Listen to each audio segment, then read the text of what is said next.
melawai. Yang juga jadi sorotan, Saudara, pimpinan Dewan Perwakilan Daerah atau DPD mengusulkan pengaturan pengelolaan Taman Makam Pahlawan dimasukkan dalam revisi Undang-Undang tentang Kesejahteraan Sosial. Hal ini menyusul adanya pengalihan pengelolaan TMP Nasional Utama dari Kementerian Sosial ke Kementerian Pertahanan.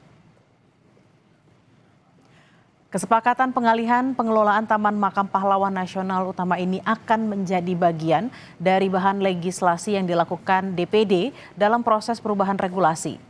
Namun proses legislasi harus dilakukan secara hati-hati agar tidak menimbulkan tumpang tindih aturan.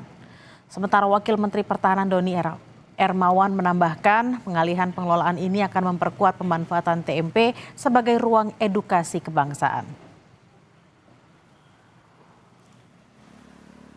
Atau kesepakatan antara Kemenhan dan Kemensos terkait dengan pengelolaan Taman Makam Pahlawan Nasional. Nah, ini momentumnya tepat ya.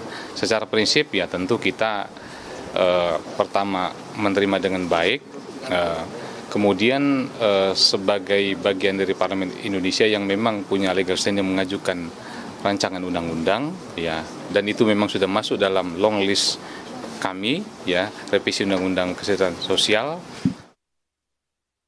Antara Kementerian Pertahanan dan Kementerian Sosial kita sudah ada kesepahaman untuk mengalihkan pengelolaan TMPNU Kalibata utamanya dari Kementerian Sosial kepada Kementerian Pertahanan. Ya, diharapkan nanti setelah kita kelola banyak nilai-nilai kejuangan yang bisa kita manfaatkan di sana ya, nilai-nilai bela negara, nilai-nilai kepahlawanan, karena selama ini